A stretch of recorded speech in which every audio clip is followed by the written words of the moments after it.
Karma simply means action. Action has got three forms. One is the latent action, that which is going to become an action, and action itself, and then impression of the action. It is the desire to act itself is a karma, means the seed of action. Seed of action is the latent karma. Action is when the seed has sprouted, become a tree.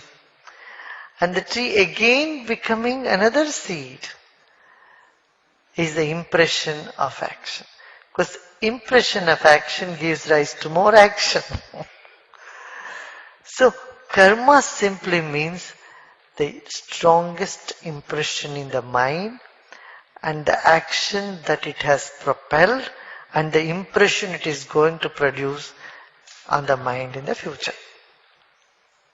So the whole universe is full of karma, means every cell of the body and every particle of this universe is filled with action. Means there is dynamism virtually everywhere. There is dynamism virtually everywhere. Every particle in this creation is full of dynamism. And so this universe is filled with karma. So when we normally speak in the language, I want to get rid of karma, we simply mean we want to get rid of the impression. Certain impressions we would like to have, certain we don't want to have. That is what is good karma and bad karma. The negative impressions are those which cause us pain and suffering. The positive impressions are those which gives you happiness and joy in life. So good karma means you have lots of good impressions in your consciousness. Because that only gives rise to that type of fruit in your life. I have lot of bad karma means lot of negative impressions in the mind, the consciousness. And how do you get rid of the negative impressions? By relaxing, by meditating, by doing pranayam, breathing techniques. All this would help to erase the negative impressions. But will it also erase the positive impressions? No. The positive impressions remain because it is in your very nature. See, when you are absolutely relaxed, you will have your positive qualities. But what you will not have when you are absolutely relaxed, when you are in yourself? The negative emotions you will not have. Negative impressions does not remain there. Right? But the attachment to a positive impression is also have to be gotten rid of. Because that also limits you. Nirvana is not just getting rid of negative emotions. It is also freeing yourself from the positive impressions as well. See, when we attach ourselves to the positive emotions, the positive impressions,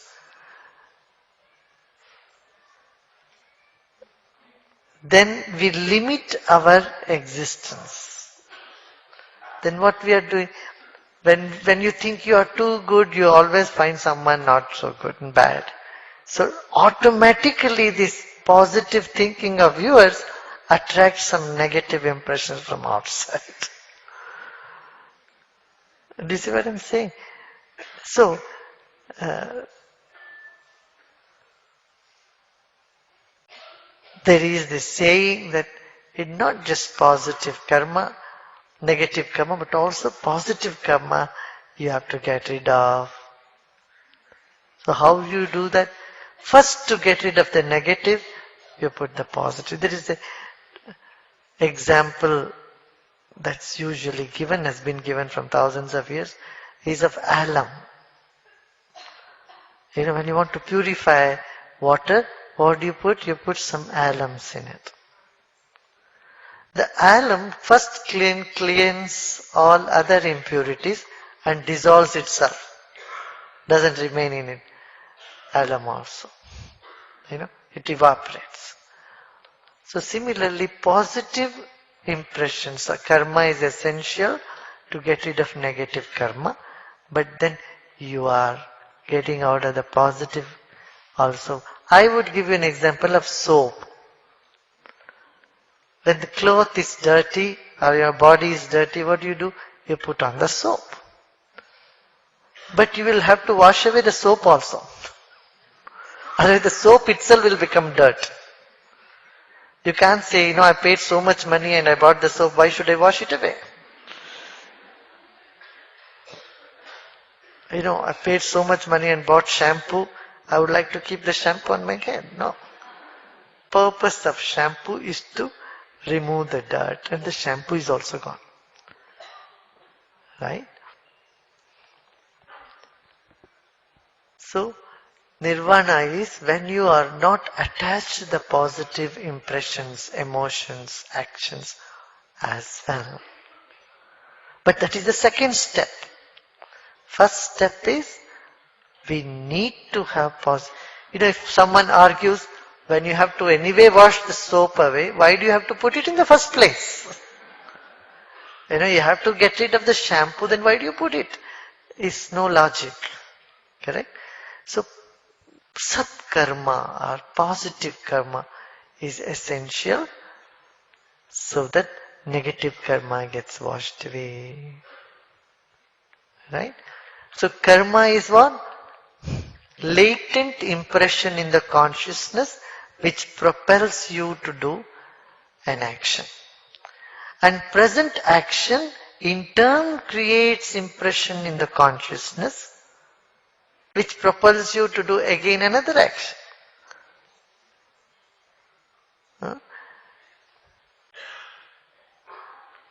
So the impression of action and its impact is all called karma. Got it? And this whole universe is full of impressions.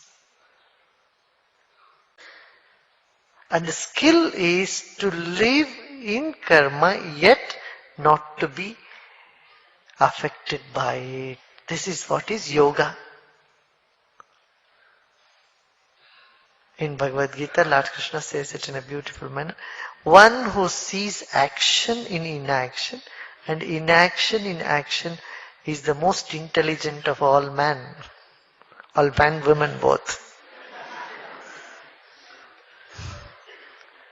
Means what? You see,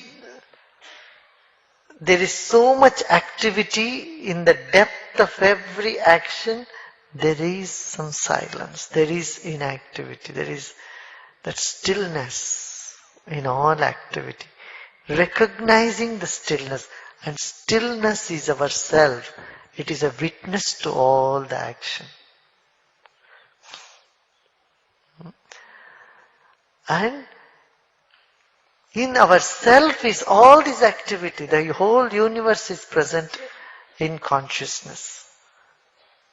So action in inaction is seeing the consciousness in the active universe and seeing the universe in the vast consciousness. This recognition is called freedom. Freedom doesn't mean stopping action. It's doing action yet being a witness to it.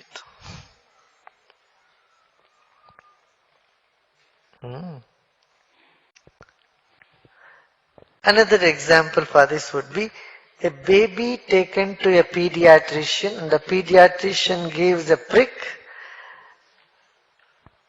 the vaccination to the baby and the baby starts crying. Even before giving the vaccination or the injection, the moment the pediatrician takes the syringe, the baby started having the pain and started crying.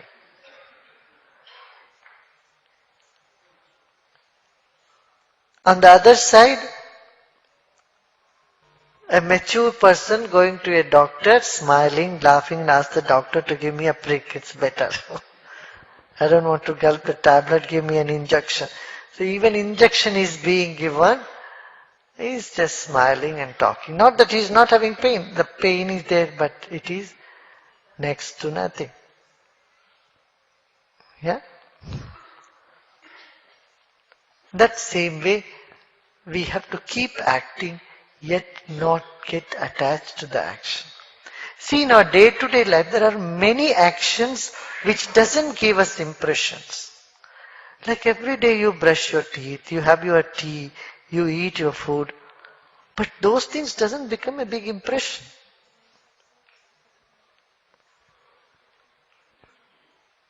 Huh? Every day you have breakfast, you don't take the same breakfast. You take different things on different days. But if you are used to caffeine, and if you don't have caffeine one day, it causes you headache. That is a karma. That is coffee karma. They are used to having tea every day 6 o'clock. You don't have tea, and it causes problem for you, headache for you. Then that is tea karma. Now either you continue having that tea karma, or a few days you say, no, I'm going to detoxify my system. I'm not going to get into the habit. I'm going to put a stop. So you take a decision not to be swayed away by that. Then you are getting over the coffee karma. You know? Then whether you have coffee or not, it doesn't matter to you. It is not going to adversely affect you. Then you are free from that karma. But having something or not having all habits, all addictions are nothing but karma. Induced karma. We have imposed those things, induced. When you are getting out of those habits means you have erased those karmas from your consciousness. Similarly, impressions in the day-to-day activity. We are engaged in so many activities in day-to-day life that all those impressions in the mind, we carry on with them, with us. And when you meditate, what is happening? You are releasing all those impressions. You're getting rid of all those impressions. Mind becomes hollow and empty. Clear, hollow. Then you are in touch with your intuition. You are in touch with a clear intuition, more and more with your intuition. So there are three types of karma. Prarabdha karma means some certain karma which we have to experience, which has already started yielding fruits in the Sanchita karma, those impressions which we have stored but which has, which has come from the past, and then Agami karma, those which would in the future give its impact, effect. So the Sanchita, accumulated karma of the past can be gotten rid of. Agami karma, the karma which has not yet given the fruit, which might happen in the future, we can get rid of. But prarabdha, which is already here, existing, which has started yielding fruit, there is no escape. You have to experience them. Everybody has to experience the prarabdha. But which is what is very difficult to say. So in Bhagavad Gita, Lord Krishna says, Gahana karmano gati. Means it's unfathomable are the ways of karma. You can never pinpoint any one karma. This is what this is. Gahana karmano gati. Which would sprout when you don't know. See, in a field, you have thrown the seeds of groundnuts, sunflower, mango. They all will sprout at different times.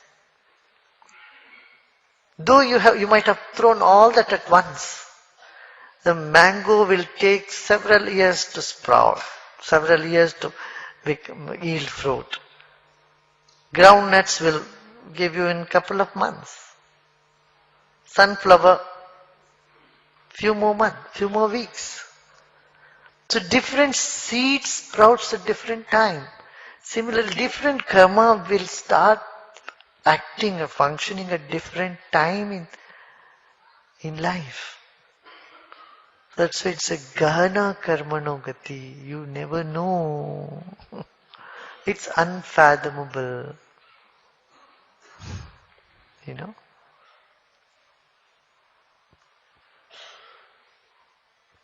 And the final word of Lord Krishna is, don't worry about it. Don't worry. Just do what you have to do your duty. Act and don't worry about the result of the fruit of the action. Just relax. That advice is very, very good. This is even the most learned are confused when it comes to karma, because gahana karmano gati, unfathomable are the ways of the karma. And there are various levels of karma. Individual karma, there is a family karma, there's every family DNA. DNAs are all nothing but karma. Impressions, particular DNA, our genes are part of karma.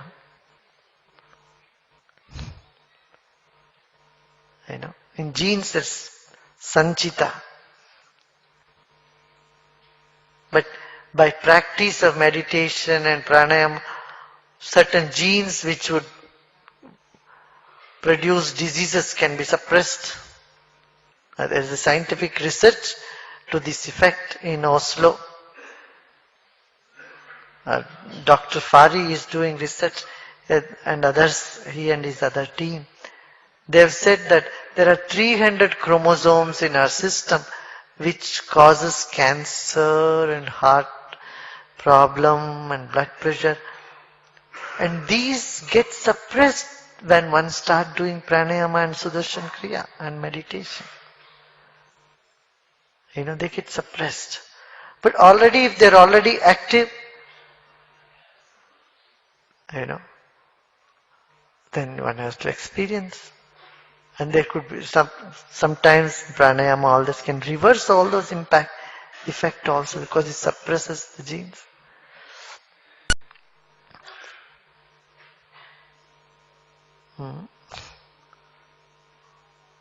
So, unfathomable are the ways of karma.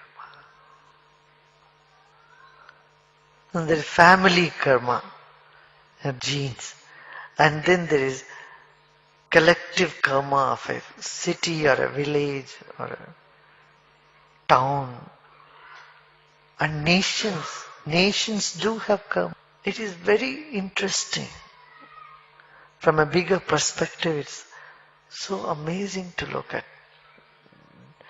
the play and display of karma.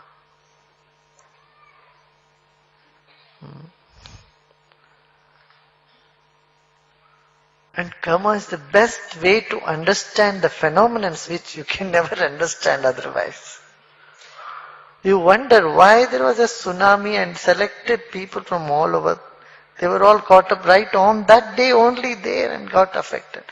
And why, in spite of a big plane crash, one man walks out without getting hurt? There were so many in the plane, everybody expired, but one gentleman walks out of the plane. How do you explain this? That is karma. That man is supposed to be in a plane in accident. But he also had a long life. He had many other actions to do. Other mission he has to accomplish in his life. These impressions pull him out of the wreckage of a plane as well. So, unfathomable are the ways of karma. Gahana karmano gati.